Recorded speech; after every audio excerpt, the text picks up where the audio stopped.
جسے کمزور سمجھا وہی کام آیا۔ گھنے جنگل کے درمیان ایک طاقتور شیر رہتا تھا۔ اس کی دھاڑ سن کر پورا جنگل کانپ اٹھتا تھا۔ تمام جانور اس سے ڈرتے تھے کیونکہ وہ جنگل کا بادشاہ تھا۔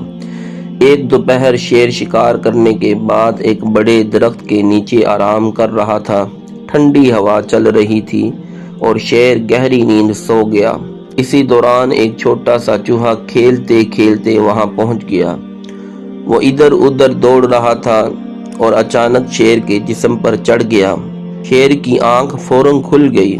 غصے میں اس نے اپنے بڑے پنجے سے چوہے کو پکڑ لیا۔ چوہا خوف سے کانپنے لگا۔ اس نے روتے ہوئے کہا، بادشاہ سلامت، مجھے معاف کر دیں، میں جان بوجھ کر آپ کے اوپر نہیں آیا۔ اگر آج آپ نے مجھے چھوڑ دیا تو شاید ایک دن میں بھی آپ کے کام آ سکوں۔ یہ سن کر شیر زور سے ہنسنے لگا۔ تم ایک چھوٹا سا چوہا میری مدد کرے گا؟ یہ تو نہیں ہو سکتا۔ لیکن شیر کا موڈ اچھا تھا۔ اس نے رحم کھاتے ہوئے چوہے کو چھوڑ دیا۔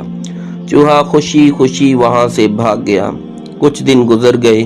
ایک صبح جنگل میں شکاری آئے۔ انہوں نے شیر کو پکڑنے کے لیے مضبوط جال بچھایا۔ شام کے وقت شیر شکار کی تلاش میں گھوم رہا تھا کہ اچانک وہ جال میں پھنس گیا۔ شیر نے پوری طاقت لگائی مگر جال نہ ٹوٹا۔ وہ زور زور سے دھاڑنے لگا۔